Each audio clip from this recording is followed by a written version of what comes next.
Segunda Igreja Presbiteriana Independente de Londrina, no Paraná, é isso? Só errei na primeira, né? É segunda. Tem um povo de Londrina aqui, pastor, ó. Tem um povo.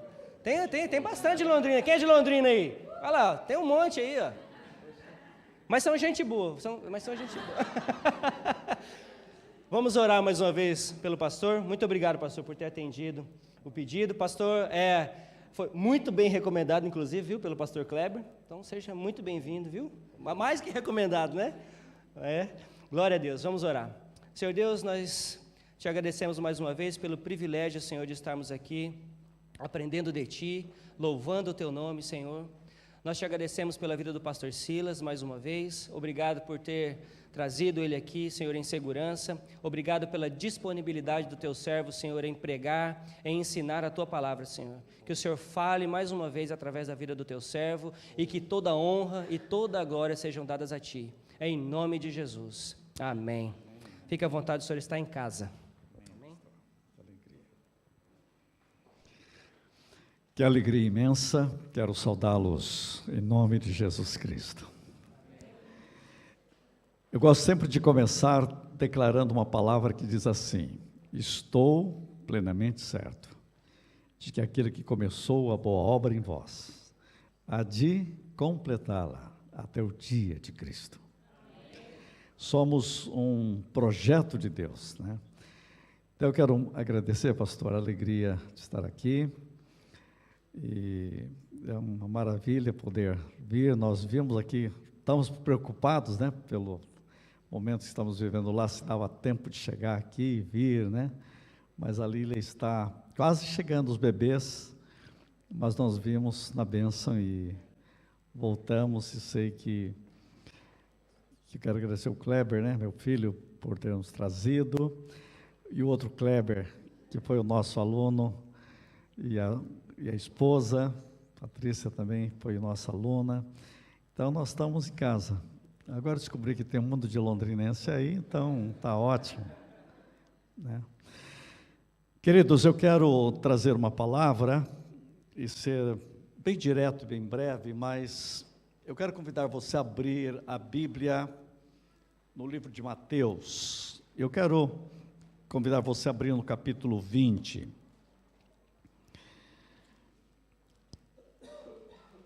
Eu trago aqui o nosso abraço da igreja onde nós fazemos parte do corpo pastoral.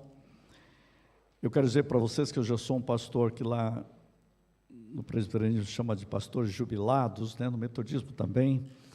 Então já sou jubilado. Eu não sou tão velho, mas é que eu descobri o segredo. Se vocês quiserem, eu conto para vocês como envelhecer sem ficar velho. E então Deus tem nos abençoado muito. Eu sou pastor já ordenado há 42 anos, 42 para 43 anos, mas eu continuo pastoreando e sempre intenso no trabalho. Eu tenho sido professor de teologia em muitos seminários, mas atualmente na Unifil, lá em Londrina, e outros cursos também, nesses últimos quase 35 anos. E eu tenho me dedicado muito a essa ideia de escrever, de ler, de pensar e de estar atento ao momento do que Deus está fazendo. E eu estou crendo que nós estamos precisando em nossas igrejas de um grande mover do Espírito Santo, e nós precisamos nas nossas igrejas de uma grande realidade da palavra. Quando eu venho para o Reino Unido, eu fico muito atento e gosto de ficar lendo, estudando os grandes moveres de Deus. E já notei algo, que todos os grandes avivamentos da história começaram aqui. E eu fico sempre pensando, por que se perdeu essa chave? Por que se perdeu tantas coisas que aconteceram na Inglaterra, aconteceram no Reino Unido, quando, por exemplo, Gales, na Escócia. E para vocês terem uma ideia, eu estou nesse momento estudando sobre os concertos de oração que começaram na Escócia, explodiram nos Estados Unidos, pegaram o Brasil, e todo mundo foi movido por algo glorioso de Deus nesses alguns séculos atrás. Então, nós precisamos estar muito atentos àquilo que Deus está nos chamando neste momento. Eu vim esta noite aqui pensando assim, Senhor, o que Tu queres que eu fale à igreja? O que nós estamos precisando nos mover nesta hora? O que o Senhor quer para a igreja neste momento? E só o Espírito Santo pode nos mover e nos falar, e nos tocar, e nos redimensionar, e mudar a nossa intimidade com o Senhor. E vou dizer para vocês, o que me veio a palavra, em Mateus capítulo 20, a parábola dos trabalhadores. Eu vou preferir aqui no meu texto, que diz assim: pois o reino dos céus é como um proprietário que saiu de manhã cedo para contratar trabalhadores para sua vinha, e ele combinou pagar-lhes um denário, numa tradução diz uma prata, um dinheiro de prata, pelo dia, e mandou-os para a sua vinha.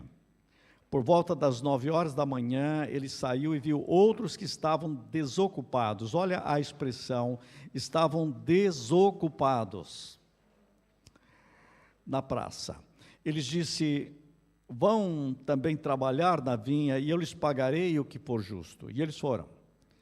Saindo outra vez por volta do meio-dia, e das 3 da tarde, fez a mesma coisa.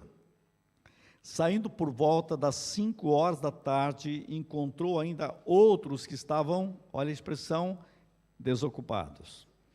Ele lhes perguntou: por que vocês estiveram aqui desocupados o dia todo? Olha a palavra de novo, desocupados.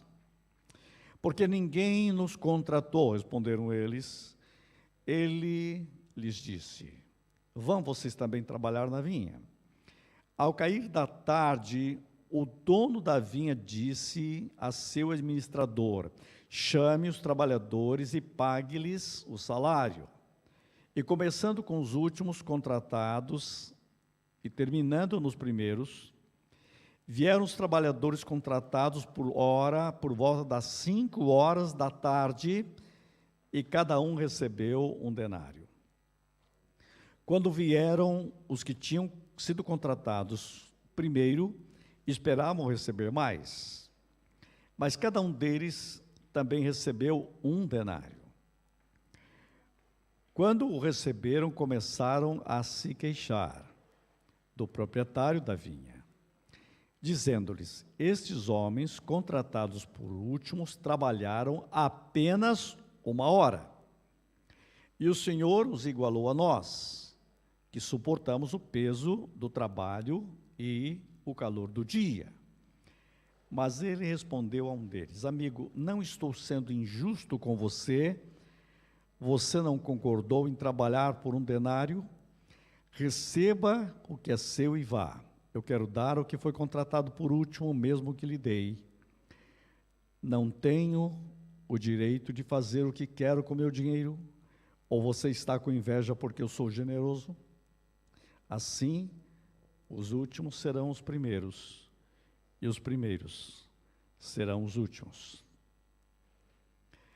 Sabe qual é a ênfase que eu quero dar nesta palavra hoje para vocês?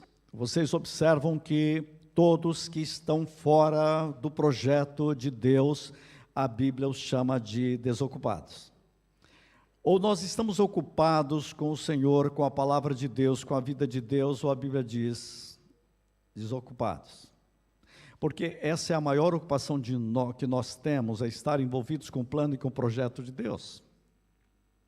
Eu quero que você observe que cada um foi chamado num momento específico. Eu quero usar isso como uma palavra para mim e para você, que cada um de nós fomos chamados em horários diferentes. Eu fui chamado às 6 da manhã, eu nasci numa igreja evangélica, eu nasci com pais e mães evangélicos, então eu digo sempre, eu nasci, eu comecei às 6 da manhã. Né? Outros começaram às 9 da manhã. Quantos de vocês que estão aqui que foram alcançados pelo Evangelho ao meio-dia? Outros às 3 da tarde. E outros às 5 da tarde. Eu quero dizer a vocês que eu fui pastor, muitas vezes eu encontrei pessoas que entraram na vinha do Senhor 5 para 6, faltando 5 minutos. Eu já fui em hospitais e vi pessoas chegando na última hora. Eu quero dizer a vocês que esse texto tem algo que me chama muito a atenção. Sabe qual é? Os da 1ª hora. Os que estão na última hora.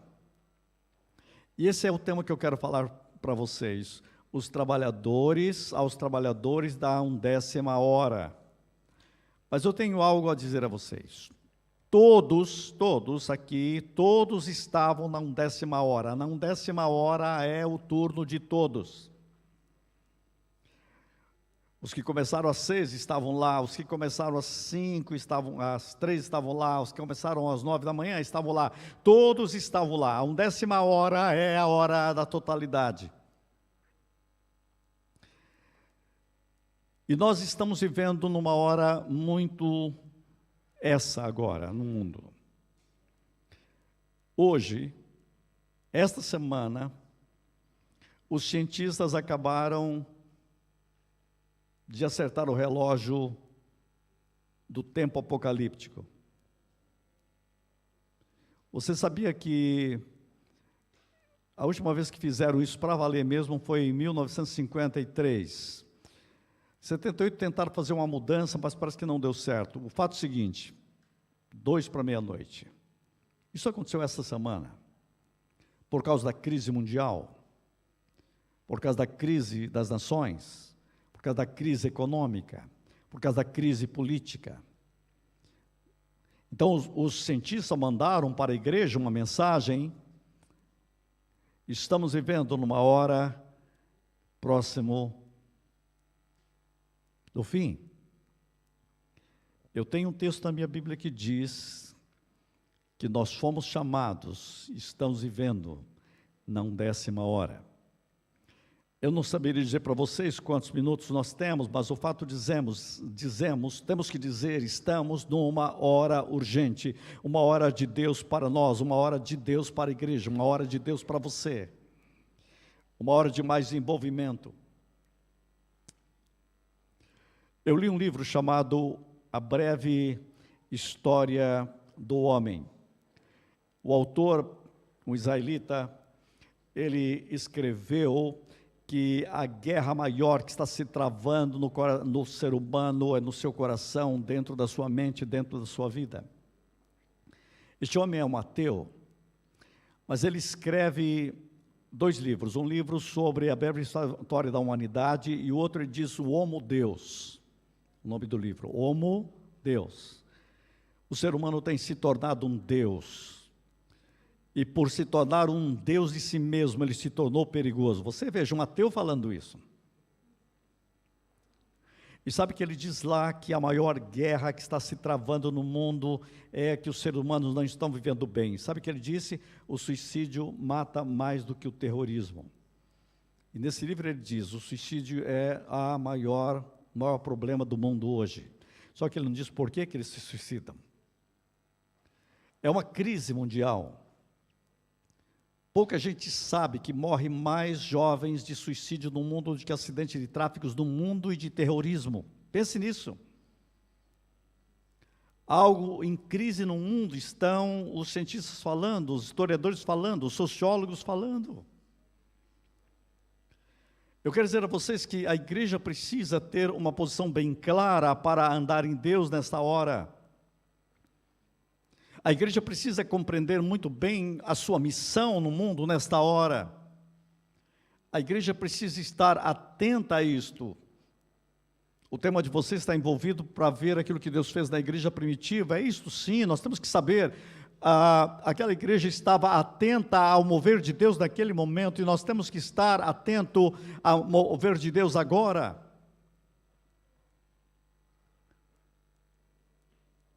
Tem um teólogo chamado Pannenberg que diz assim, que ser fiel aos apóstolos, né, não é olhar para eles, mas é olhar para onde eles olhavam. Eles olhavam para Cristo, olhavam para o Espírito de Deus operando na história naquele momento. Não é maravilhoso isso? É isso que nós temos que estar atentos a isso. E esse texto nos chama a esta palavra. Quero voltar para o texto, para dizer o seguinte: cuidado onde você está, Quais as atitudes que você tem? Não sei que horas você entrou para a vinha do Senhor, mas você está aqui. Então é a hora de todos. Este é o seu turno. Agora é a sua vez. Agora é o nosso momento. Sabe uma pergunta que eu sempre faço e gostaria de colocá-la para você? O que nós poderíamos fazer que ainda não estamos fazendo? O que nós poderemos ser que ainda não estamos sendo? Como é que nós podemos ser homens e mulheres, jovens e crianças, dentro daquilo que Deus quer que nós sejamos?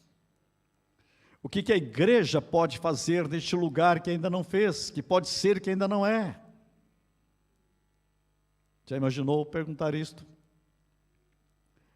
Como que nós podemos ser mais fiéis a Deus? Porque muitas vezes nós olhamos o que os outros fizeram, mas Deus está perguntando, e você? Este é o seu turno.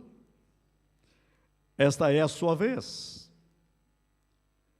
Eu quero falar agora o que eu deveria concluir, mas você lembra nas Olimpíadas, dos atletismos que existe é a troca, vai passando o bastão, revezamento, 4 vezes, e aquilo vai para ganhar a corrida. Interessante, cada hora, cada momento, um atleta tem o seu turno. Muitas vezes nós olhamos muito a grandeza dos que fizeram na igreja primitiva, outras vezes olhamos a maravilha do que foi no período de John Wesley, George Whitefield, Evans Roberts com o avivamento de Gales, mas agora é o seu turno. Eles correram, fizeram, mas agora o bastão está na tua mão. Sabe algo que eu aprendi estudando alguma coisa dos atletas? Eles colocam o último turno, os mais velozes. Então você foi colocado na 10ª hora. Pegue o bastão. Velocidade.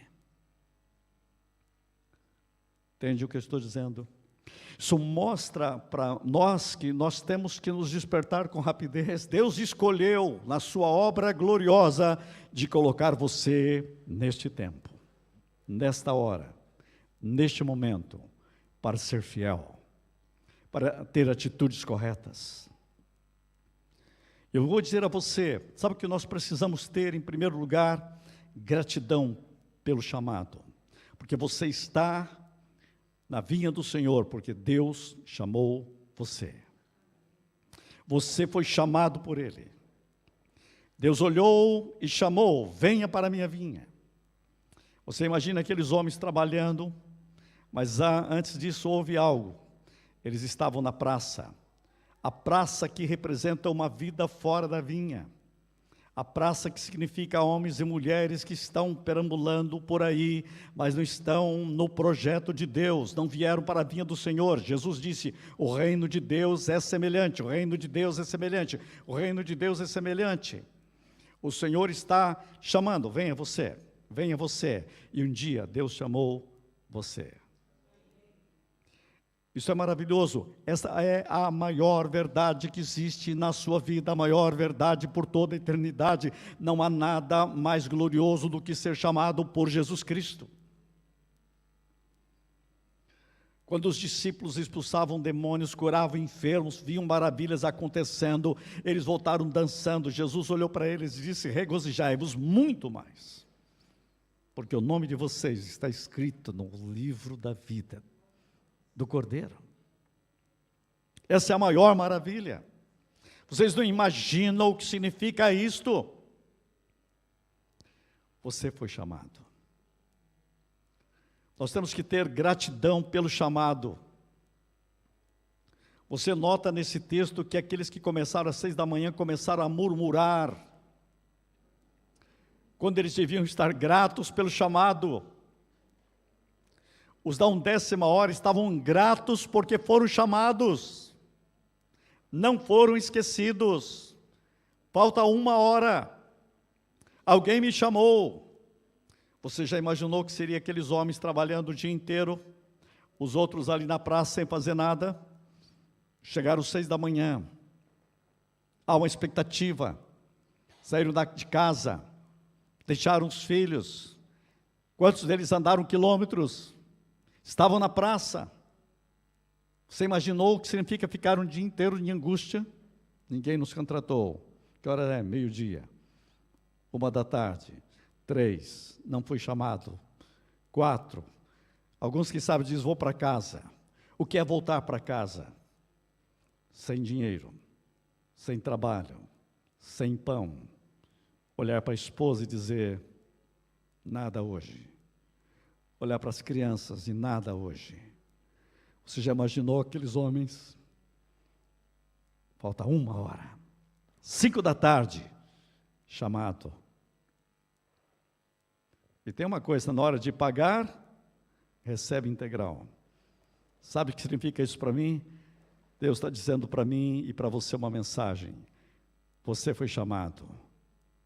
Fique na expectativa. Jesus está ensinando para mim uma verdade maior de todas. Deus vai surpreender você. O acerto de conta vai ser surpreendente.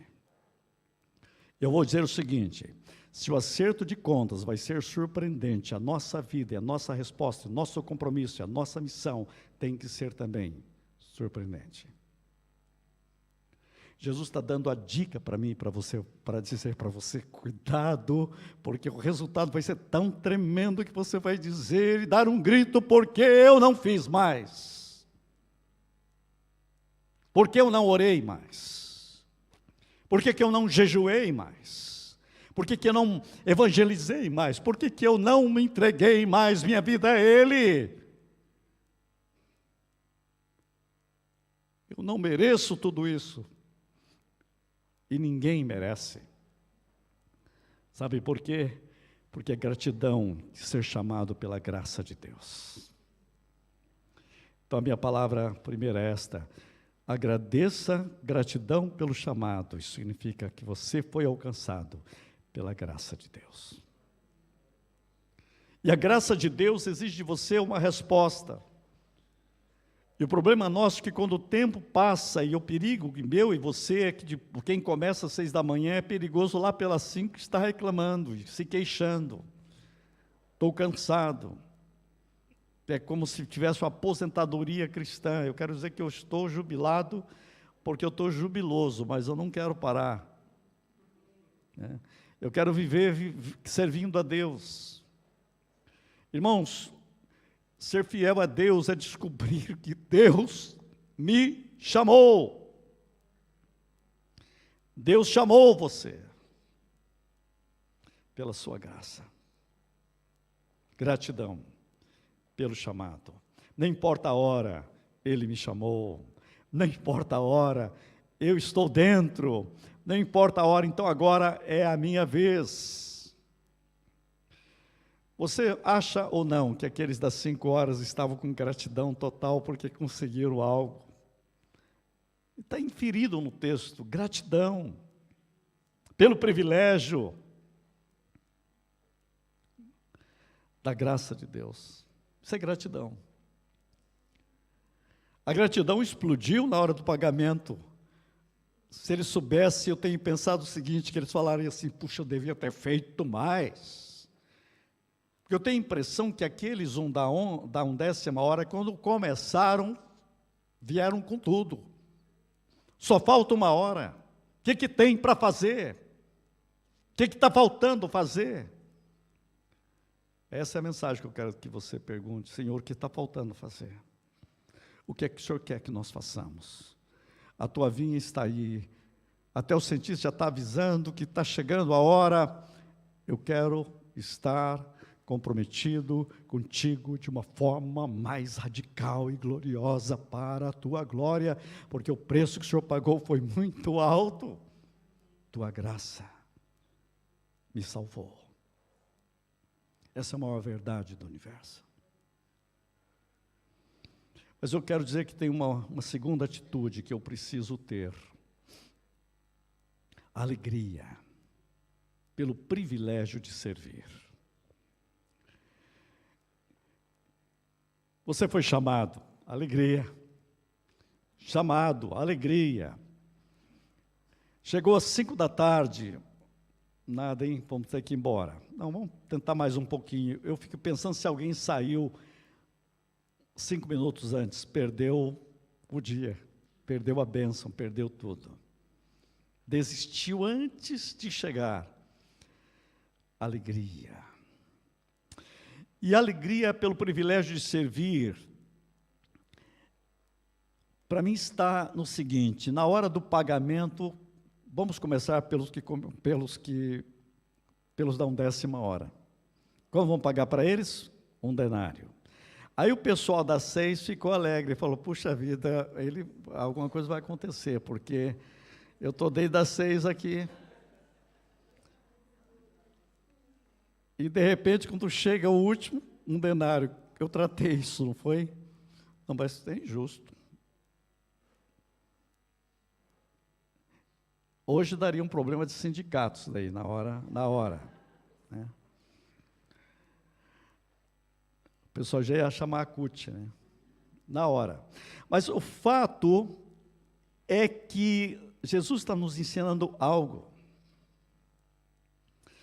E essa é a mensagem que eu quero que você entenda. Eu estou servindo não pelo que eu vou ganhar, mas pelo privilégio e alegria que eu tenho de servir. O reino de Deus é invertido. Quem tem que reclamar não é quem começou às 6 da manhã, quem tem que reclamar é quem começou às 5 da tarde. Porque eu não consegui servir tudo que eu precisava e deveria, e ele merecia. Deu para entender invertido? Eu fui pregar uma vez, eu me lembro, um homem estava nas últimas, no hospital, quase terminal.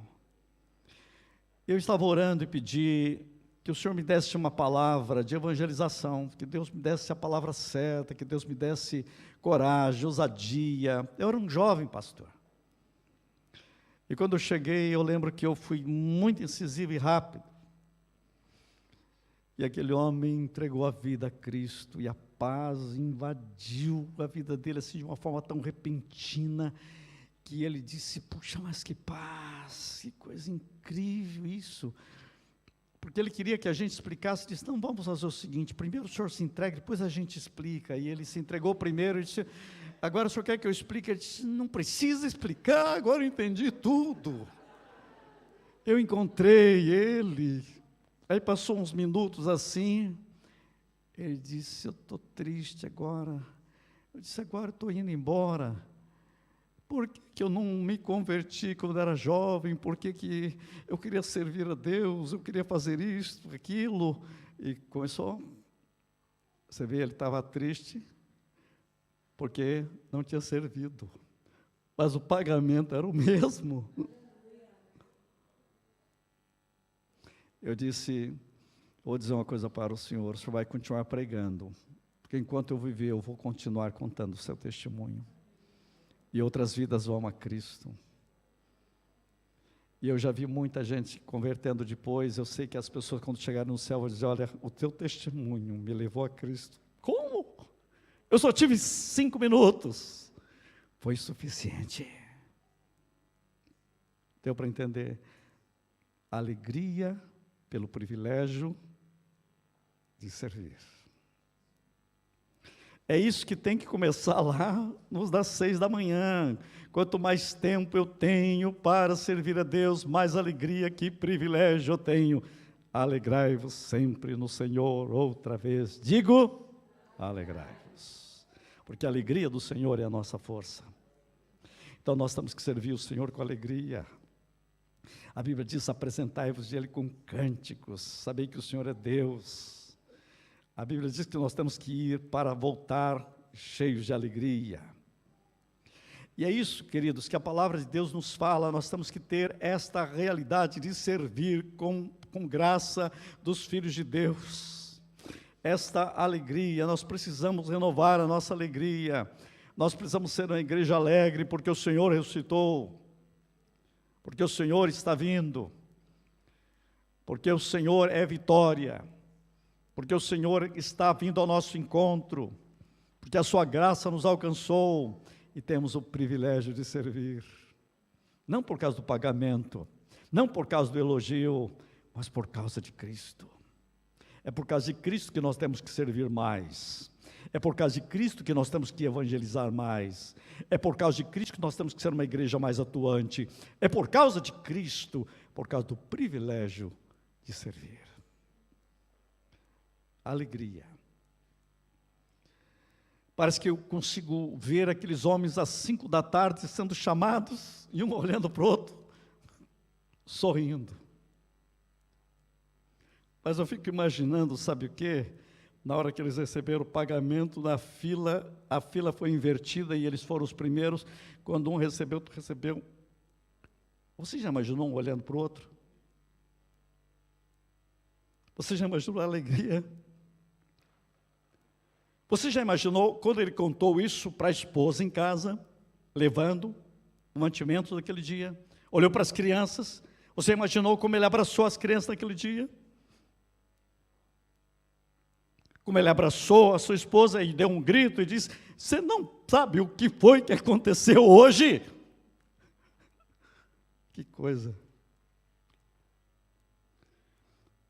Vocês acham que amanhã, se ele fosse chamado às 6 da manhã, com que intensidade ele trabalharia? Dá para entender isso? Com que alegria ele trabalharia? Com que envolvimento ele trabalharia? Vocês estão entendendo que Jesus está nos dizendo que cada manhã nós temos que acordar com outro entusiasmo, porque nós estamos na vinha do Senhor, e o Senhor vai nos surpreender. Alegria, por causa dEle, por causa da sua força, da sua graça, da sua conquista, da sua vitória. Mas eu preciso falar de mais de uma atitude. Nós precisamos de prontidão por causa da urgência. Sabe por quê? Nós somos os trabalhadores da 11ª hora. Não importa que hora eu comecei, mas eu quero dizer que eu estou mais empolgado agora do que quando eu comecei. Eu estou pensando que podemos fazer mais, com mais intensidade nesta hora, nesse tempo. Esse é o tempo que Deus nos deu. Temos grandes oportunidades, temos novas formas de evangelizar, nós temos tanta coisa a ser feita, irmãos, irmãs.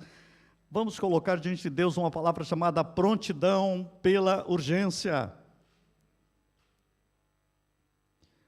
Uma vez perguntaram ao grande pregador Dwight Lyman Moody: se você soubesse que Cristo ia voltar amanhã, o que você faria hoje? Ele disse: exatamente o que eu vou fazer.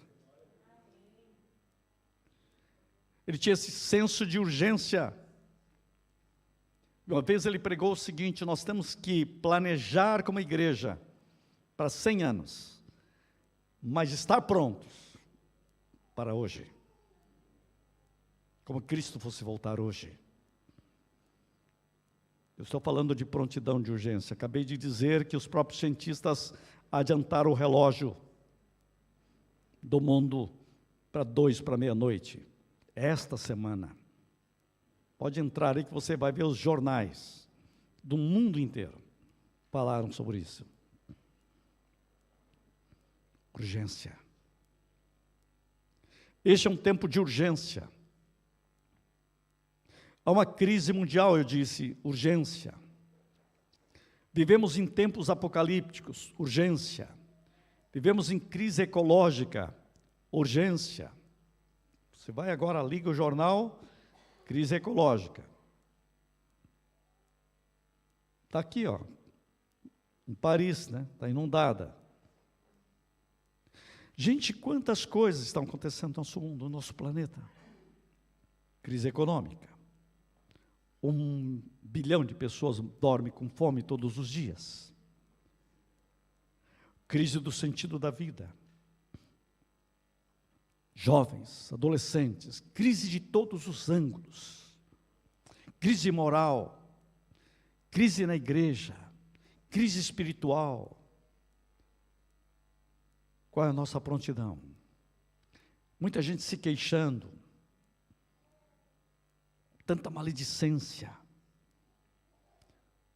Você entra hoje no Facebook e é gente falando mal de todo lado para todo mundo. Está virando uma espécie de rede de esgoto social. Uma esgotosfera. Onde está a nossa prontidão? Para o Senhor, que nos chamou, que nos redimiu, que tem um plano, que tem um propósito, que tem a sua vida. Este é o nosso turno. Este é o seu turno. Vamos pensar de novo aquilo que eu falei no começo sobre os atletas, numa corrida de revezamento. O bastão foi passado, e agora está na tua mão. E eu vou dizer uma coisa, você tem que passar isto para, eu não sei quanto tempo demorará a volta de Cristo, temos que passar isso para os nossos filhos, para os nossos netos. Algo me impressiona muito em Davi. Tem uma oração de Davi que quando eu oro, olho aquela oração, eu fico pensando, que oração tremenda. Ele diz: Senhor, firma a minha casa na tua presença para sempre. Olha que oração profética. Firma a minha casa na tua presença para sempre. Ele está dizendo: eu quero passar esse bastão para as próximas gerações. Essa é a oração que você tem que fazer.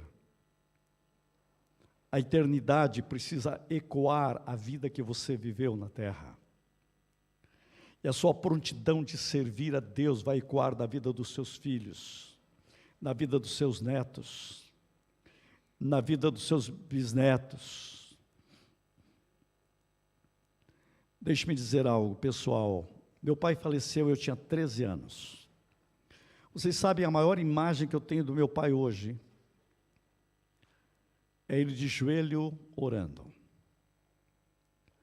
E sabe o que eu digo? Até hoje eu sou afetado pelas orações dele.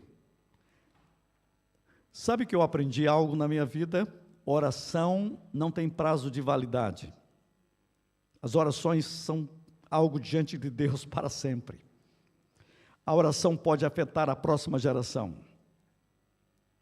A oração, ela vai para as próximas gerações. É tão abençoador isso que a Bíblia diz que eu sou o Senhor que faço misericórdia até 1000 gerações daqueles que me amam e guardam a minha palavra. 1000 gerações significa não tem prazo de validade.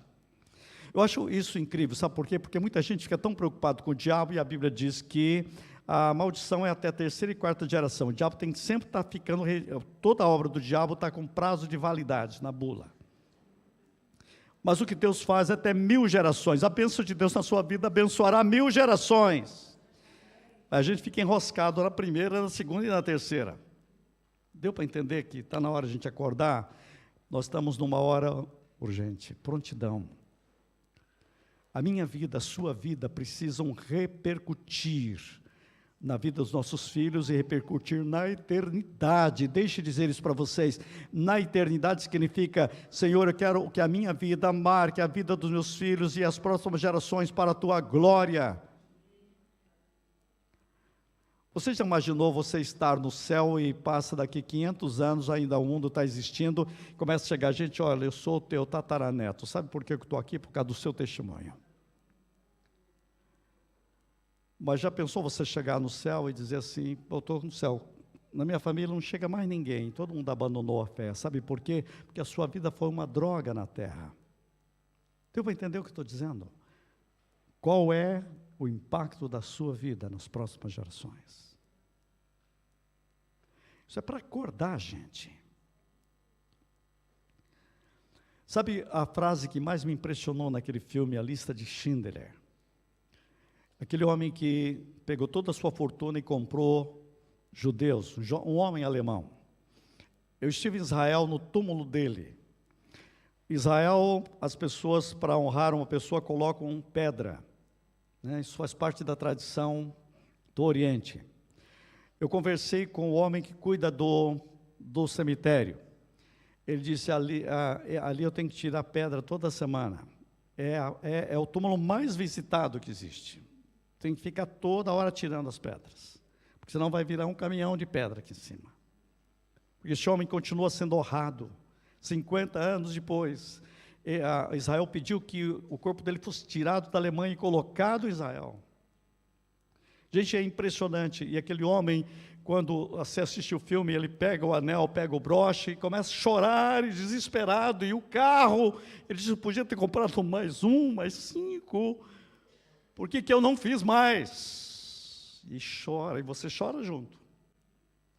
E quando esse 4 aconteceu no filme, que para mim é o ponto mais alto, eu fiquei pensando em cada um de nós.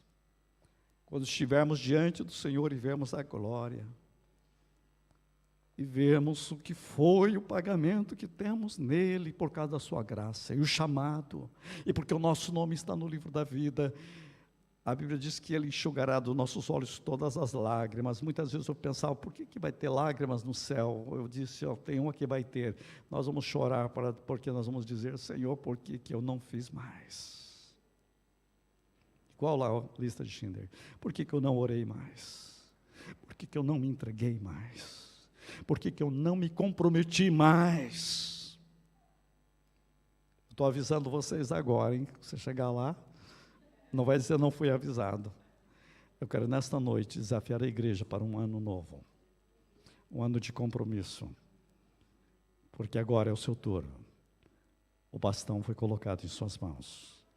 Em 2018, você vai correr ou não? Com prontidão, olhando para Cristo, o autor e consumador da fé, cheio do Espírito Santo, fiéis à palavra. Abra o seu coração. Está chegando esta grande hora, então eu vou dizer para você, você precisa de tomar mais decisões. Pense na sua mão, olha, 5, vou chamar de 5 Ds. Primeiro, decisão, você precisa decidir.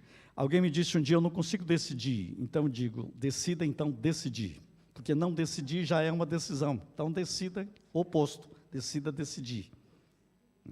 Decida decidir. Determinação, diga comigo, decisão, determinação, disciplina, dedicação e desprendimento. Yes, é isso que Deus quer de você. Fecha seus olhos. Pai, que o Teu Espírito abra o nosso coração para sermos mais gratos. Gratidão. Gratidão. Gratidão pelo chamado, pela Tua graça. Que nós possamos, Senhor, descobrir a alegria pelo privilégio de servir. E o Espírito Santo é alegria. O reino de Deus é alegria no Espírito Santo. Prontidão pela urgência, porque o Senhor está voltando em breve. Pai, em nome de Jesus Cristo, toca Teu povo com saúde, com vitória e com um ano novo, cheio de um compromisso, porque este é o nosso turno. Para o louvor da Tua glória nós oramos. Abençoe o ministério desta igreja, seu pastor, sua liderança, todos homens e mulheres, e derrama sobre esta igreja um grande mover do Teu Espírito de avivamento e reavivamento, que as unções que estiveram presentes neste Reino Unido esteja sobre esta igreja em nome de Jesus Cristo, para a glória do Pai e do Filho e do Espírito Santo. Quem crê e recebe diz amém. Quem está disposto a dizer sim a Deus hoje? Amém? Vamos ficar em pé.